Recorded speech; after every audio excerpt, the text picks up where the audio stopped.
नमस्कार दोस्तों, स्वागत है नई वीडियो में। दोस्तों इस वीडियो में हम लोग FYUGP सेमेस्टर 2 वालों के लिए जो आपका सब्जेक्ट है दोस्तों इंट्रोडक्शन टू टूरिज्म, जो कि सेमेस्टर 2 माइनर वोकेशनल का है ना, तो उनके लिए देखेंगे एक इम्पॉर्टेंट क्वेश्चन है दोस्तों कि पर्यटन पर जलवायु परिवर्तन के प्रभावों का विश्लेषण कीजिए। यानी पर्यटन पर जो है जलवायु परिवर्तन का क्या प्रभाव पड़ रहा है उसका विश्लेषण करना, ये जो मोस्ट इम्पॉर्टेंट क्वेश्चन है। ठीक है, तो ये आपके लिए है, ये BA BSc BCom तीनों के लिए होता है। तो चलिए हम देखते हैं, प्लेलिस्ट का लिंक डिस्क्रिप्शन में है, आप जाके चेकआउट कर लीजिएगा। एग्जाम जो है दोस्तों हिंदी इंग्लिश दोनों में होता है, तो हम हिंदी में करवा रहे हैं क्योंकि अधिकतर स्टूडेंट हिंदी में ही देना पसंद करते हैं। तो चलिए हम लोग आंसर को समझेंगे सबसे पहले। ठीक है, तो देखिए बोल रहा है कि पर्यटन पर जलवायु परिवर्तन के प्रभाव जो है एक बड़ी चिंता का विषय बन गया है। ठीक है, यह समस्या इतनी बड़ी है कि इसका असर हमारी यात्रा की योजना, घूमने की जगह की सुंदरता और यहाँ तक कि स्थानीय लोगों की कमाई पर भी पड़ रहा है। आसान शब्दों में कहें तो जलवायु परिवर्तन पर्यटन उद्योग की नींव को हिला रहा है। ठीक है, मतलब हम समझते हैं, यानी जो जलवायु परिवर्तन है दोस्तों, वो पर्यटन पर जो है जलवायु परिवर्तन का बहुत ही खतरनाक प्रभाव पड़ रहा है। ये बहुत बड़ा चिंता का विषय बन चुका है। ये इतना बड़ा है कि आप जो है यात्रा करने के बारे में प्लान भी सोच रहे हैं या फिर कोई जगह की सुंदरता के बारे में भी सोच रहे हैं, उस पर भी असर डालता है। साथ ही साथ वहाँ के आसपास के लोगों की कमाई पर भी असर डाल रहा है जलवायु परिवर्तन। ठीक है, तो ये है, सीधा समझिए कि पर्यटन उद्योग पर ये जो है बहुत ज़्यादा खतरनाक ये साबित हो रहा है, प्रभाव डाल रहा है। तो ये है, आगे देखते हैं इसके बारे में। तो देखिए पहले देखेंगे एक एक करके किस किस चीज़ों पर जो है प्रभाव डाल रहा है। तो पहला हो गया प्राकृतिक आकर्षणों पर प्रभाव, यानी प्राकृतिक सौंदर्य, जो देखने की सुंदरता है उसके ऊपर जो प्रभाव पड़ रहा है, अट्रैक्शन पर, आकर्षण पर, तो वो देखते हैं। सबसे पहले देखिए बोल रहा है बर्फबारी में कमी। पर्वतीय क्षेत्रों में तापमान से वृद्धि के कारण बर्फबारी कम हो रही है, जिससे स्कीइंग एवं ट्रेकिंग जैसे गतिविधियां प्रभावित हो रही है। यानी कि देखिएगा, पर्वतीय क्षेत्रों में जो पर्यटन के लिए जाते हैं तो वहाँ जो है बर्फबारी होना ज़रूरी है। तो जलवायु परिवर्तन के कारण या फिर तापमान की वृद्धि के कारण वहाँ जो है बर्फबारी कम हो रही है, जिससे वहाँ जो बहुत सारे पर्यटन स्थल हैं या फिर स्कीइंग एवं ट्रैकिंग जैसे गतिविधियाँ जो है वो प्रभावित हो रही है। फिर आगे दोस्तों बोल रहा है प्रवाल भातियों की क्षरण, यानी समुद्र के बढ़ते तापमान और समुद्र के स्तर की वृद्धि के कारण प्रवाल भित्तियों को नुकसान पहुंच रहा है, जो समुद्री पर्यटन के लिए महत्वपूर्ण है। यानी तापमान और समुद्र का स्तर में जो बढ़ रहा है उसके कारण क्या हो रहा है, समुद्री पर्यटन में भी जो है नुकसान पहुंच रहा है, वहाँ भी प्रॉब्लम आ रही है। तो ये दूसरा है।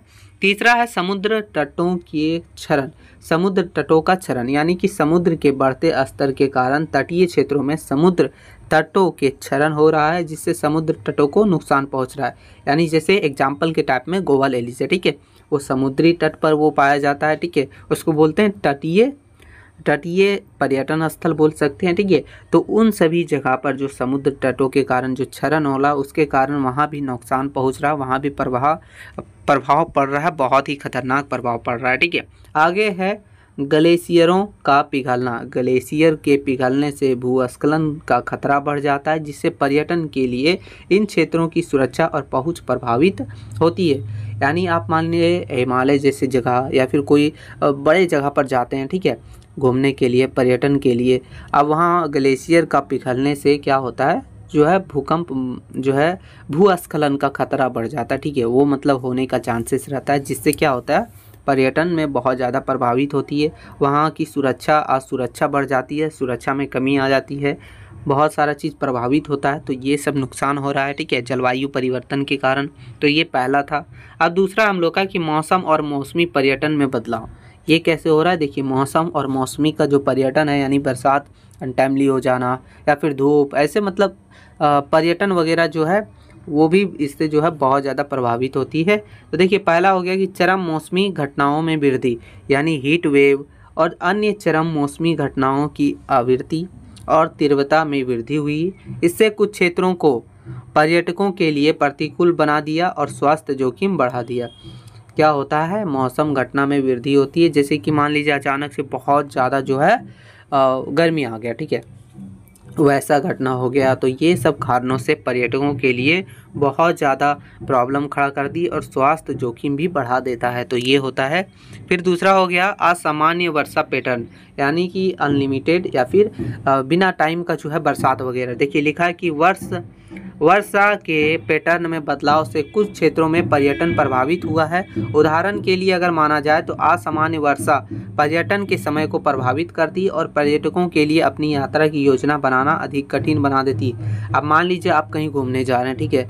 अब मान लीजिए कश्मीर है, ठीक है। अब वहाँ जा रहे हैं घूमने के लिए, तो आपका एक प्लान रहता है कि हम लोग जाएंगे गर्मी दिन में या फिर ठंडा दिन में, जो भी आपका प्लान हो। लेकिन आप मान लीजिए उस जगह पर जाएं और बरसात होना लगे, तो आपको वहाँ जाने का भी मन नहीं करेगा और जो है वहाँ से जो है बहुत ज़्यादा प्रभावित होती है। अगले बार आप जाने के लिए वहाँ सोचिएगा कि कौन सा समय में जाएं जो वर्षा ना हो। तो यही मतलब बिना टाइम का वर्षा वगैरह होना भी जो है पर्यटन को बहुत ज़्यादा प्रभावित करता है ना दोस्तों। अब आगे दोस्तों की बोल रहा है कि मानसून का समय और तीव्रता। मानसून के समय और तीव्रता में परिवर्तन से मौसमी पर्यटन पर नकारात्मक प्रभाव पड़ा है, जिससे कुछ क्षेत्रों में पर्यटकों की संख्या में कमी देखी गई है। इससे जो है पर्यटन की संख्या भी कमी देखी गई है, देखी जाएगी अगर ऐसा होगा तो ये था दूसरा। अब तीसरा हम लोग का है दोस्तों, बोला है कि पर्यटन बुनियादी ढांचे पर प्रभाव। इसका जो है बुनियादी ढांचे पर भी प्रभाव पड़ता है। कैसे पड़ता है तो चलिए देखते हैं। पहला हो गया आर्थिक नुकसान। चक्रवात जैसी चरम घटनाओं से पर्यटन बुनियादी ढांचों से भी भारी नुकसान होता है, जिससे अरबों डॉलर का नुकसान होता है। यानी कि मान लीजिए चक्रवात जैसा कुछ घटना हुआ, कुछ आपदा आया, ठीक है। उससे क्या होता है, वहाँ की जो बुनियादी ढांचा है वो भी नुकसान पहुँचता है, जिससे बहुत ज़्यादा पैसे, बहुत ज़्यादा आर्थिक नुकसान होता है। तो ये एक बहुत बड़ा नुकसान है। आगे दोस्तों इसी में बोल रहा है कि तटीय और नदी का कटाव। अब समुद्र के बढ़ते स्तर और तूफान की गतिविधि में वृद्धि से तटीय क्षेत्रों में पर्यटन सुविधाएं जैसे होटल हो गया, रेस्टोरेंट हो गया, ये सब भी नुकसान पहुंचता है। और जो है तटीय और नदी का कटाव, वहाँ के आसपास के मिट्टी वगैरह जो है कट कट के उसी में पानी में मिलते जाते हैं। तो ये सब भी नुकसान होते जा रहा है बहुत ज़्यादा। आगे दोस्तों बोल रहा है कि जैव विविधता और पारिस्थितिकी तंत्र पर इसका क्या प्रभाव पड़ता है। तो चलिए देखते हैं। तो देखिए लिखा है, बोल रहा है कि वनस्पतियों और जीवों पर इसका प्रभाव क्या पड़ता है वो देखते हैं। तो जलवायु परिवर्तन के कारण पौधे और जानवरों की प्रजातियों के वितरण में परिवर्तन हो रहा है। वे वन्य जीवों और पारिस्थितिकी पर्यटन के अवसरों को प्रभावित कर रहे हैं। यानी क्या होता है, उस पर बहुत ज़्यादा असर पड़ता है। पौधे हो गए या फिर वन्य जीव जानवर वगैरह हो गए, उनका जो है इधर उधर होना, जैसे पानी वगैरह, मतलब जलवायु परिवर्तन के कारण उनके भी जीवन शैली में बहुत ज़्यादा परिवर्तन होता है, पारिस्थितिकी तंत्र गड़बड़ा जाता है। तो ये भी बहुत ज़्यादा नुकसान है। आगे देखिए दूसरा है, बोल रहा है कि पारिस्थितिकी तंत्र का क्षरण। ये है, देखिए समुद्र के स्तर में वृद्धि से सुंदरवन जैसे पारिस्थितिकी तंत्र को नुकसान पहुँच रहा है। तो ये सब जलवायु परिवर्तन के कारण जो है नुकसान पहुंच रहा है, प्रभाव पड़ रहा है उसका। अब आगे दोस्तों बोला है कि जलवायु परिवर्तन में पर्यटन का क्या योगदान है। तो यानी कि जलवायु परिवर्तन के कारण पर्यटन में इसका क्या योगदान है वो भी देखते हैं। तो देखिए लिखा है पहला कि कार्बन उत्सर्जन, यानी पर्यटन क्षेत्रों वैश्विक कार्बन उत्सर्जन का 5% हिस्सा है। हवाई यात्रा हो गया या फिर जो भी पर्यटन से संबंधित है, CO2 उत्सर्जन का एक प्रमुख स्रोत है। तो ये जो है जैसे कार्बन डाइऑक्साइड वगैरह जो है ये सब उत्पन्न होता है, जिससे प्रदूषित होती है, ये सब होता है, ठीक है। फिर हो गया दूसरा, इसी में देख रहा है, इसी में लिखा है, बोल रहा है उपभोक्तावाद। जैसे जैसे अधिक लोग यात्रा करते हैं, पर्यटन से होने वाला उत्सर्जन बढ़ता जा रहा है, जैसे कि कार्बन डाइऑक्साइड बढ़ रहा है, प्रदूषण बढ़ रहा है। तो ये सब भी कारण जो है जलवायु परिवर्तन हो रहा है बहुत ज़्यादा। तो ये सब कारण था। अब इसका देखिए थोड़ा सा आपको क्या करना है, जब भी एग्जामिनर क्वेश्चन पूछे तो समाधान लिख देना है। अगर पूछे तब भी, न भी पूछे तब भी आप लिख सकते हैं, कोई इशू ना है। तो देखिए समाधान में हमने लिखा है कि सतत पर्यटन को बढ़ावा देना जो पर्यटन के अनुकूल हो और स्थानीय समुदायों को लाभ पहुँचे, जलवायु परिवर्तन के प्रभाव को कम करने में महत्वपूर्ण हो। सतत पर्यटन मतलब हुआ दोस्तों, आप जो है सुरक्षा के साथ किसी भी पर्यटन को बढ़ावा दें, ठीक है। हर चीज़ जो है सोच समझ के आपने मतलब कोई भी जो है वैसा काम ना करें जिससे प्रदूषण हो, जिससे नुकसान हो, जिससे पर्यटन को नुकसान हो, जलवायु परिवर्तन हो, ये सब प्रदूषण वगैरह को रोकें। तो यही हो गया, ठीक है। आगे क्या बोल रहा है, नीतिगत उपाय। सरकारों और पर्यटन उद्योगों को क्या करना चाहिए, जलवायु परिवर्तन के प्रभावों को कम करने के लिए पर्यटन के अनुकूलित करने के लिए नीति और रणनीति बनानी होगी, ताकि जलवायु परिवर्तन को रोका जा सके और उससे जो है पर्यटन पर प्रभाव कम पड़े। ठीक है, फिर आगे बोल रहा है कि सचेत पर्यटन, यात्रियों को भी अपनी यात्राओं के लिए पर्यावरणीय प्रभाव के प्रति सचेत रहना होगा, यानी सचेत रहना होगा, यानी कि जो एक्टिव रहना होगा, और सतत पर्यटन के विकल्पों को चुनना होगा जहां तहां प्रदूषण नहीं फैलाना है, ताकि जलवायु परिवर्तन को रोका जा सके और पर्यटन को भी बढ़ावा दिया जा सके।